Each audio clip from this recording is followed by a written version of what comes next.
Assalamualaikum warahmatullahi wabarakatuh.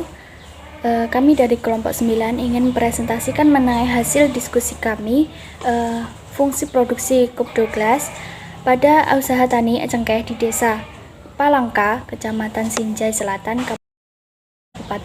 Perkenalkan, nama saya Dian Fauziana, NIM 1803211000120, dan rekan saya Indi Farihah dengan NIM 1803211000117, dan Hanifah Febrianti dengan NIM 1803211000143. Yang pertama, ada definisi.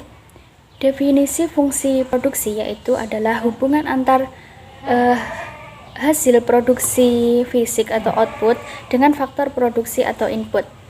Yang kedua, ada faktor produksi, yaitu semua korbanan yang diberikan pada tanaman agar tanaman tersebut mampu tumbuh dan menghasilkan kualitas yang baik. Yang ketiga adalah fungsi produksi cup Douglas, mempunyai asumsi bahwa jumlah parameter sama dengan 1, yaitu alfa ditambah beta sama dengan 1, dengan fungsi parameter cup Douglas merupakan elastisitas output. Fungsi cup Douglas yaitu Q sama dengan A kalikan L pangkat alfa kalikan K pangkat beta, di mana merupakan total produksi, A merupakan faktor produksi yang lain, L merupakan tenaga kerja, dan K adalah modal, di mana alfa dan beta merupakan parameter yang bervariasi dari waktu ke waktu, dari perusahaan ke perusahaan, atau elastisitas input faktor produksi. Data input. Data yang kami gunakan sebanyak 50 data dengan variabel yang digunakan yaitu modal, tenaga, di mana modal ditandai dengan simbol K, tenaga kerja dengan simbol L, dan produksi dengan simbol Q. Data ini kemudian diubah menjadi len pada Excel sehingga diperoleh hasil seperti yang tertera pada tabel. Data ini kemudian akan dilakukan analisis menggunakan aplikasi SPSS. Untuk penjelasan output dan interpretasi dari hasil SPSS tersebut akan dijelaskan oleh rekan saya. Baik, melanjutkan dari teman saya yang sebelumnya, di sini saya akan menjelaskan mengenai output dari usaha tani cengkeh di Desa Palangka. Yang pertama ada uji normalitas. Di sini berdasarkan output di bawah ini, uji normalitas pipi pot menunjukkan titik yang menyebar mengikuti garis diagonal. Itu artinya dapat disimpulkan bahwa usaha tani cengkeh ini berdasarkan model regresi dinyatakan layak dan memenuhi asumsi klasik yang pertama, itu normalitas. Baik, untuk yang kedua ada tabel multikolinearitas yang dapat diinterpretasikan berdasarkan nilai FIF-nya.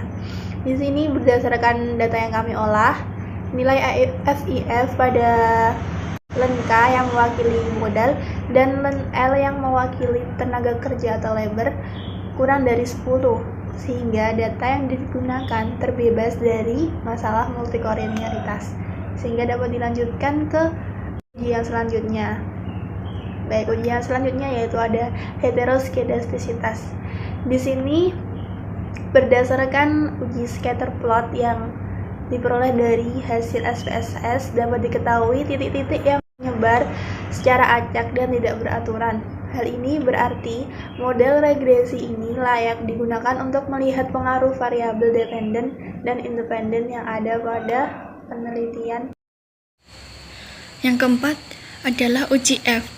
Berdasarkan uji F pada tabel ANOVA dapat diketahui bahwa nilai F hitung sebesar 10,539 dengan jumlah data digunakan adalah 50 dan signifikan yang digunakan sebesar 0,05, maka F tabel adalah 1,677, sehingga F hitung lebih besar daripada F tabel. Pada nilai probabilitas menunjukkan nilai 0,000 lebih kecil dari 0,05, maka dapat disimpulkan bahwa modal dan tenaga kerja secara simultan pengaruh terhadap produksi cengkeh. Nama saya Hanifah Febrianti, NIM 180321100143 dari kelompok 9. Saya di sini akan melanjutkan mengenai interpretasi dari uji autokorelasi. Dari tabel di atas, diketahui bahwa nilai N sebesar 50 dan K 2 dan nilai D yaitu atau Darwin-Watsonnya sebesar 2,043. Didapatkan nilai DL yaitu 1,4625, nilai DU sebesar 1,6283. Lalu untuk nilai 4 min DL yaitu 2,5375 dan nilai dari 4 min DU yaitu 2,3717. Maka dari nilai tersebut dihasilkan bahwa DU lebih kecil dari D, lebih kecil dari 4 min DU, yang berarti bahwa data tersebut tidak terjadi autokorelasi. Uji R-square. Berdasarkan hasil analisis diketahui bahwa nilai just R-square sebesar 0,28, sehingga menjelaskan bahwa 20% hasil produksi cengkeh dapat dijelaskan oleh variabel modal dan tenaga kerja, sisanya sebesar 72% dijelaskan oleh variabel lain di luar model. Baik, untuk yang uji terakhir yaitu regresi berganda, di mana dari tabel di samping menghasilkan persamaan sebagai berikut, yaitu ln Q sama dengan 3 plus 0,170 ln K plus 0,246 ln L dengan rumus fungsi Cobb-Douglas yaitu Q sama dengan AL alfa K beta sama dengan 3L dengan alfanya yaitu 0,17 dan K-nya sebesar 0,246. Sedangkan untuk mencari elastisitas adalah nilai dari alfa dan betanya dengan masing-masing perolehan yaitu 0,17 dan 0,246. Berdasarkan hasil di atas, besarnya elastisitas modal K sebesar 0,117 dan elastisitas tenaga kerja yaitu L sebesar 0,246. Untuk mencari return to scale yaitu alpha plus beta dengan hasil yaitu 0,416. Kondisi ini berada pada titik decreasing return to scale yang artinya proporsi penambahan faktor produksi tidak menunjukkan tambahan produksi yang proporsinya lebih sedikit besar proporsi penambahan dari produksi tersebut. Terima kasih dan wassalamualaikum warahmatullahi wabarakatuh. Demikian presentasi dari kelompok kami mengenai fungsi produksi Cobb-Douglas pada usaha tani cengkeh di Desa Palangka, Kecamatan Sinjai Selatan, Kabupaten Sinjai. Terima kasih. Wassalamualaikum warahmatullahi wabarakatuh.